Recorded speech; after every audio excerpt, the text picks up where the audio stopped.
I want to talk about Master Duel. I want to talk about the weekend. I want to talk about all the things that have happened because, of course, it was Duelist Cup weekend. Why is Master Duel not loading?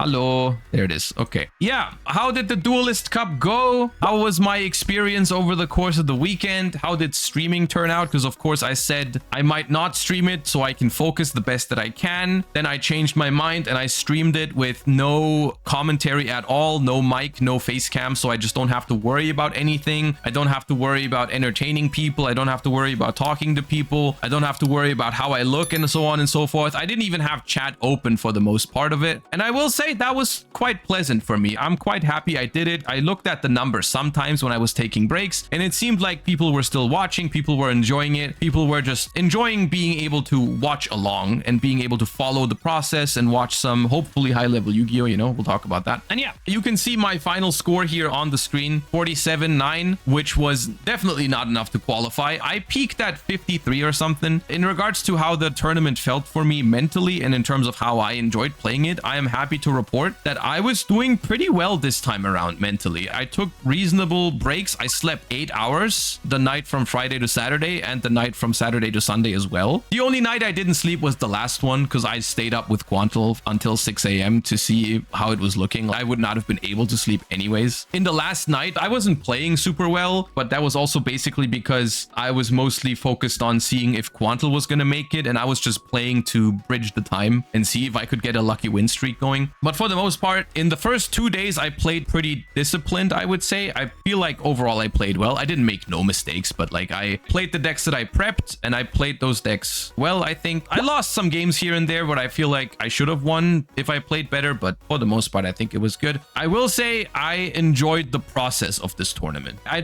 think the current format in Master Duel is a different story. I am not super fond of it, and we'll talk about that in a second, but like the Duelist Cup itself this time around, like this weekend, I kind of enjoyed it. I enjoyed it, and I feel like I put up a good fight. I think if I played a little bit better here and there, I probably could have made it, and that's a good feeling. It's a good feeling to be like, you know, the system is rough and it's hard to qualify, but if I had played a little bit better, I could have done it, and that's a good thing to know. And I also, maybe it was easier for me to stay focused and to stay mentally strong because I wasn't on camera and I wasn't interacting with chat, because I didn't really tilt. I didn't crash out or anything. Like, it just didn't really happen. I just played Yu-Gi-Oh! And that's all that mattered. But yeah, before we hop into the individual decks that I played and how they performed, because I want to talk about the actual format a little bit, because people are asking right now all the time. This was the situation, and I'll explain to you what this means. The way the Duelist Cup works is that they update the ranking every hour until 1 hour before it ends. So this is the ranking from Monday morning, 5 a.m. It says 4 a.m. up here in the right corner. I don't know why. I think it's the wrong time zone, but this is the ranking from 5 a.m. The tournament ended at 6 a.m. though, so there was still 1 hour left to be played after this ranking drop. Quantal has not played in the last hour. Quantal just stayed at 61-420. I argued you should have just won 8 in a row, so you had 69-420 for the most insane Duelist Cup score you can possibly achieve. But anyways, that's besides the point. We decided together that it was better not to play in the last hour because making up the distance here is fairly difficult in 1 hour. Basically, Abu Hamud, they had to win 5 games in a row because they were on... The way it works, if you're this high in points, you basically get 1,000 points every win, right? You win 1,000 points every win. Because Quantal had better points in the hundreds than Abo, it basically would mean even if Abo wins 4 games, he would be on 61-309, which is less than Quantal. So he cannot win 4 games. He has to win 5 in 1 hour without losing at all, which sometimes if 1 or 2 games take a little bit longer, then even 5 wins in a row isn't possible in 1 hour. But if you lose 1 game, you basically have to win, instead of winning 5, you have to win 7. And it's like, yeah. So ultimately, we have confirmation that Abu Hamud was not able to hit higher than Quantal in the last hour because we've talked to him. And I believe he ended on 60,000. So Abo did not overtake us. The reason why we're not celebrating yet is because the final rankings have not been confirmed, have not been posted. And in theory, if someone here, 4th, 5th, or 6th, just went on a crazy run in the last hour, it would hypothetically be possible. right? It's like, it's not impossible for the player in 4th place because they had to win 7 games. If they win 7 games in a row, they are 2nd place, right? And that's theoretically possible in an hour if you just play a deck. Like, let's say you play Mermail, and because it's the last hour and people want to move quick, sometimes they just scoop if you summon Neptibus. That happened a lot during the Duelist Cup. Like, sometimes you start doing a Snake Eye combo, you summon Neptibus, you start doing a Memento combo, all those kind of things. Your opponent doesn't have a hand trap or doesn't have a great hand, and they just leave. That happens. So some games take 20 minutes, some games take 30 seconds. It's hypothetically possible for 4th, 5th, or 6th, or 7th to potentially have overtaken Quantal. The reason why I don't think that's likely is that if they did, we probably would have heard of it by now. Someone here would have probably, I mean, most people tend to post their Duelist Cup results like on Twitter, or they're shared with their friends or whatever. They inform people that they have made it. No one has done that. So I assume no one has hit 61 420. So there is like a decent chance that we will requalify, but we're gonna wait. We should have official confirmation in 1 or 2 days. So yeah, but to be honest with you, for the recap that we're doing today, this also doesn't matter. I think personally, if you ask me, I think we qualified, or I think Quantal qualified us is what I should say, but it's not confirmed. But I also think it doesn't matter, because no matter what, we can talk about the format, and also no matter what happened in the last hour, Quantal's run was still insane, and I'm still proud of Quantal no matter what happens. Even if someone has, if the person in 4th place went on a 7-game win streak in the last hour, so be it. Doesn't make Quantal's achievement less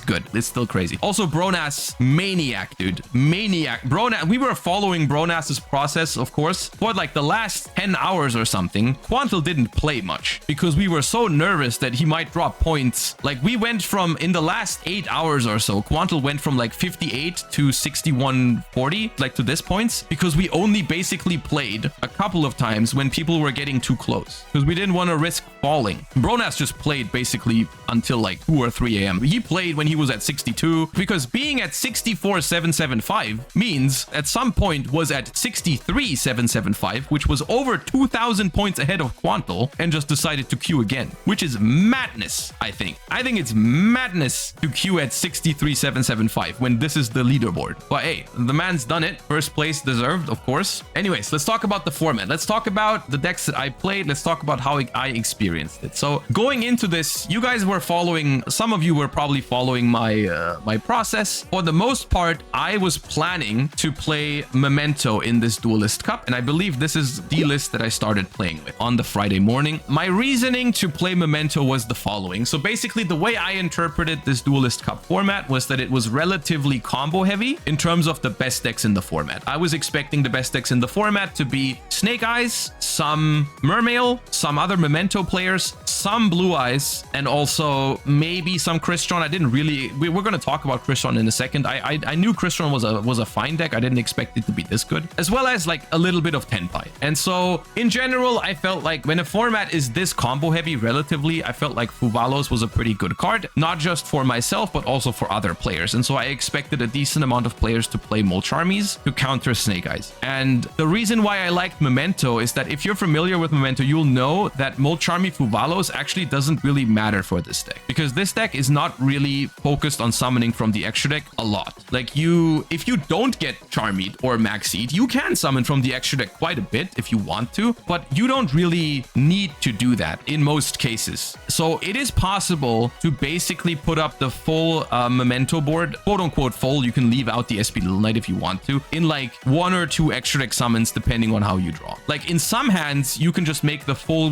board in 2 extra deck summons / deck summons, right? And so that's why I thought the deck was a good combo deck, because it just has a better matchup into Fuva. It also has a lot better matchup into Droll Lockbird than, for example, Mermail. That was one of my issues with Mermail in theory, was that I think Droll Lockbird is the huge problem for the deck, and I experienced Droll Lockbird to be relatively popular. So this was the list I started with. I will say, even though I practiced this deck on stream, I definitely noticed that I still had a lot to improve with this deck. Like, I would say the lines that I played when I was awake on day 3 was like a lot. I played it a lot better on day 3 than I played it on day 1. So I still had a lot to learn. So the idea is basically you either when you go second with this deck, you either Charmy or Maxi your opponent to win the game, or you super poly away their Appaloosa plus their Desiree into this. You have realistic win cons going second. So I was playing this deck and I was doing fine with it. I believe I climbed on the first day. I ended 30,000, which is pretty solid work for the first day. I think that's all right. I feel like my day one went well. I was happy with it. I went to bed on day one thinking like, yeah, that was decent. And then I still played some Snake Eyes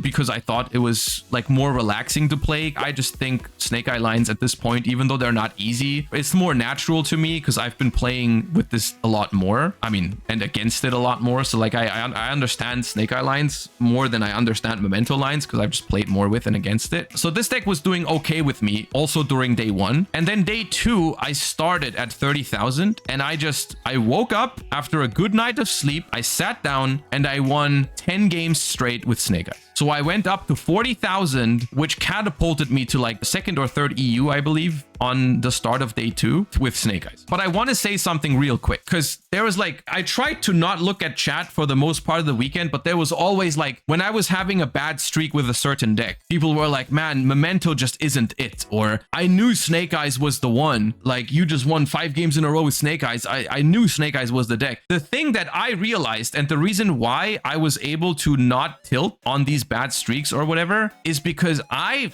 felt like this had nothing to do with the deck that I was playing. Because let me tell you, if you go back and rewatch the 10 games I won in a row with Snake Eyes, you will find that the things that happened in those 10 games were quite simple. I just didn't get Max Seed. I didn't get Charmy. Or when I did, I had the out. Or when I drew hands with double Fuva, I was going second. Whereas like sometimes I've drawn triple Fuva going first twice this weekend. There is just a lot of variance in current Master Duel format, and sometimes you have a streak with 10 wins in a row because you just win the mini games. That's real in Master Duel. I'm not saying the Duelist Cup is all luck. I genuinely am not saying that. But like in the short term, over the course of like 5 or 10 games, that definitely happens. Sometimes you just run hot and sometimes you just don't run hot at all. And I think it's important. That's one of the main things I take away from this weekend is that you don't tilt away at those moments because it is natural that you have good streaks and that you have bad streaks. It's important to capture the good ones to make sure you play well. And then it's also most important is that when there's a lot of games where, yeah, you just win that. You're not meant to lose it. Sometimes there's games where you just lose it because you're not meant to win it. And then there's a lot of games that are in the middle where it's like up in the air whether you're going to win it, where you actually have to play it well to win it. And those are the ones where you need to be in your best mental state to perform, right? And if you tilt during a bad streak or if you become careless during a good streak, then eventually there's going to be the first game that's not an auto win or auto loss, and then you might throw it. Another great example of this is this deck over the course of the weekend, because after I went to 40,000 points with Snake Eyes in the morning of day 2, I just couldn't move because the Snake Eye deck just started performing normally after that. I wasn't playing badly, I think, but I just couldn't get out of the 40,000. Like I went on a 10 win streak in the morning. I kept playing Snake Eye because of course it was going well, and then I was just stuck at 40. You know, I was going up 1, down 2, up 1, and I just couldn't really move. I played Snake Eyes, I played Memento. I couldn't break past 40 on day 2. It was kind of cursed. I hit 40 so quickly in the morning. I felt so hyped about it, and then I just couldn't move. And that was also at some point I played some Mermail because I had Quantel's list. He sent it to me, and I was like, let me just see if maybe Mermail can break me out of this situation. And I was doing okay with Mermail, but Mermail, that was the moment where I realized I cannot play Mermail because I don't play it well enough. I have those games where I auto win. I have games where I auto lose, but every single game in the middle, especially when my opponents let me perform the entire combo because their hand is kind of good, I'm just like throwing at some point because I don't have the exact intricacies of the deck. And so eventually I switched off of Mermail even after a win. I think I won a game with Mermail, but I realized like, no,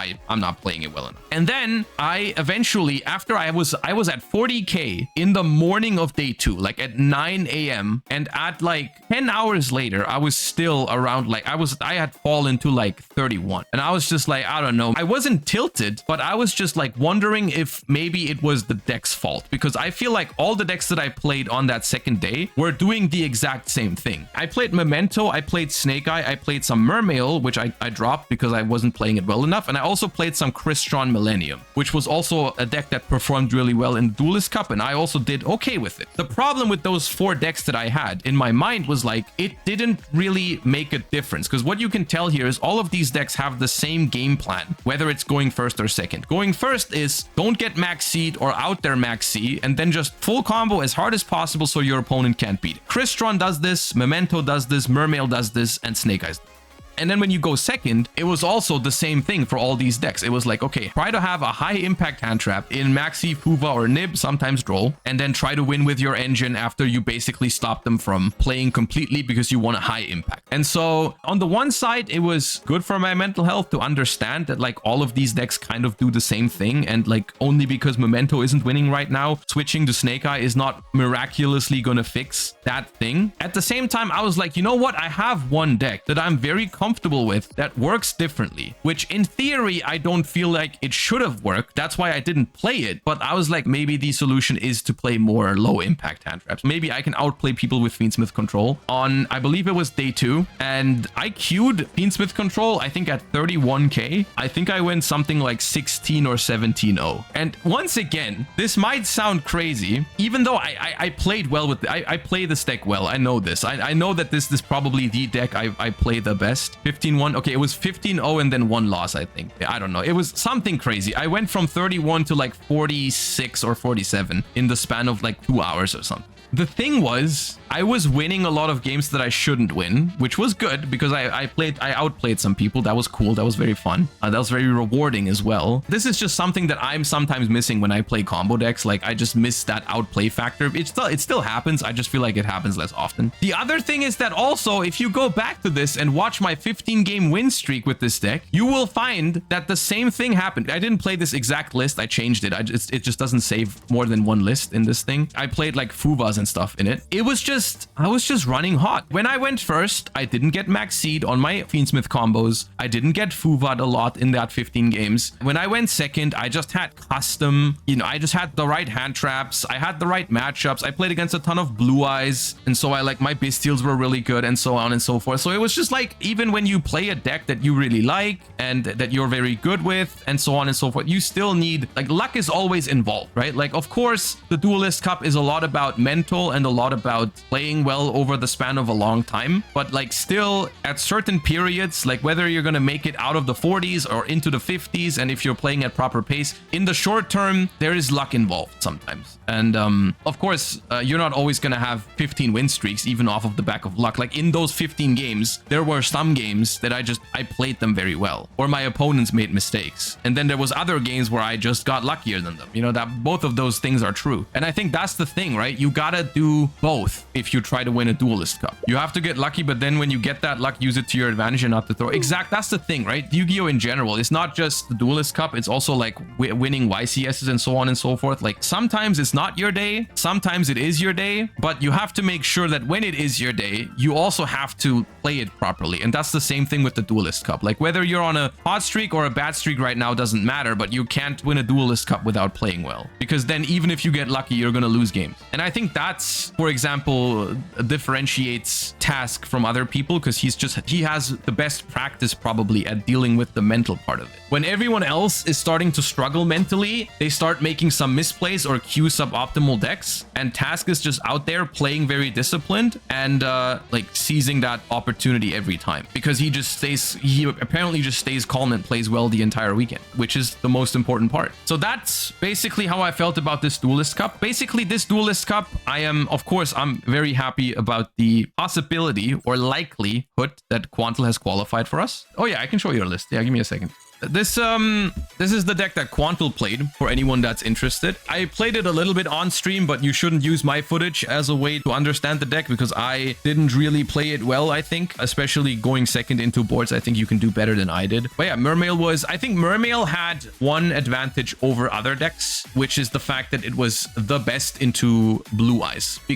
And this is, I think, the one misconception that I had with Memento. I didn't expect there to be this much Blue Eyes. There was certain periods in this Duelist Cup where I played against so many Blue Eyes, I want to say there's even a chance that Blue Eyes was the deck I played against the most. I am not sure if there was more Snake Eyes than Blue Eyes, which is kind of crazy to me personally because I don't think Blue Eyes is better, but that was just a misconception on my part. As well as that specifically goes to like Memento as well. Memento is not that good into Blue Eyes because Blue Eyes plays a lot of low impact hand traps. Memento has some hands that can easily beat Imperm Veiler or whatever, but when Blue Eyes just plays so many of them, it's just like too likely that you pass your turn. You just go like normal summon Darkblade, they Veiler it, you chain a Bone Party, or you activate Bone Party, they purge it, or they ash it, and you pass. That's just happened too much with me when I was playing Memento. I was doing completely fine into Fuvas, into Drolls, into Nibs. I was playing the Maxi minigame like any other deck. I was doing completely fine in all the high impact hand trap situations, but like I was not doing super well into Blue Eyes. Because like some hands, I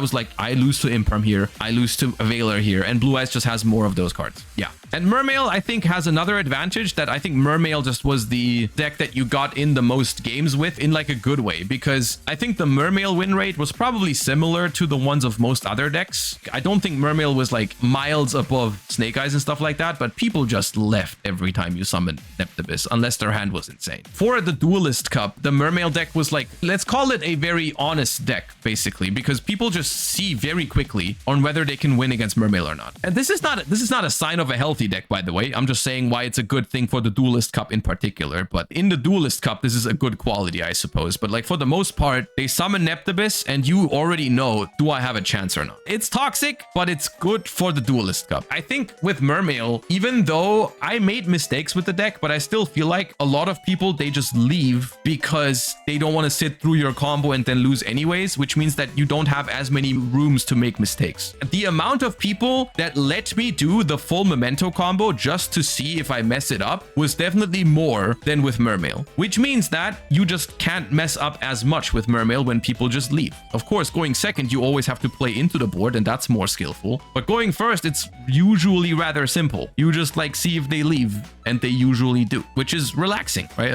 It's a good factor about the deck in Duelist Cup. It doesn't speak well for its health for the game, but it's good for the cup. But yeah, in general, I wish the format in Master Duel was less combo heavy at the moment. That is my only takeaway. I enjoyed the weekend. I genuinely did. I think my mental was stronger this time. It wasn't perfect yet, but I had a good weekend. It was a stressful weekend, but it was a good weekend. Basically, I just wish there was less dominant combo decks in Master Duel. Less like I'm still the fact that I enjoyed this weekend does not mean that I'm not sick of Snake Eyes. I also didn't like playing against Mermail, of course, and the Millennium engine in general just felt too powerful because people were even playing it in Crystron. This is the Crystron list that I also played a little bit. It was completely fine. It's a strong deck, and something needs to happen about Sengen Jin, Golem. I don't know what they like. Here's the thing, right? We've talked about this in the past at some point, I feel like, but the amount of times this weekend, I think this was the most common opener that I faced. The two most common openers that I faced during the Duelist Cup were normal summon Ether Barrel or start with Millennium. Those were this happens like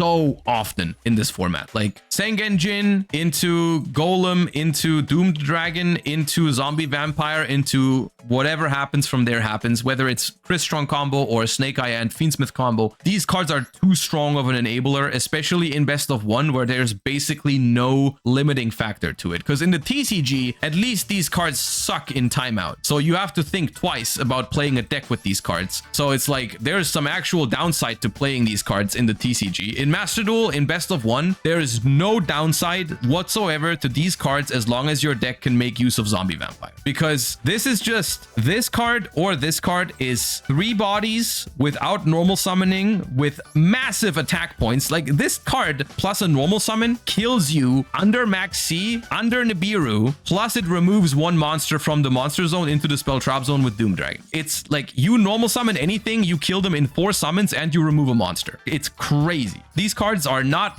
being used in Master Duel the way they are intended to be used. I mean, some people are playing the Exodia deck, but not really. So I don't know. And I don't know what they want to do about this, because the engine is so large that even if you put like, I don't know, you put Sengenjin to 1 or something, you can still play more Weju Temples, I guess, but drawing Weju Temple is worse. So yeah. But yeah, no, I think something like Sengenjin to 1 needs to happen, even though it does impact the Millennium deck, like the pure Millennium deck. And I don't know if they want to do that. The only other solution is banning Zombie Vampire or this guy.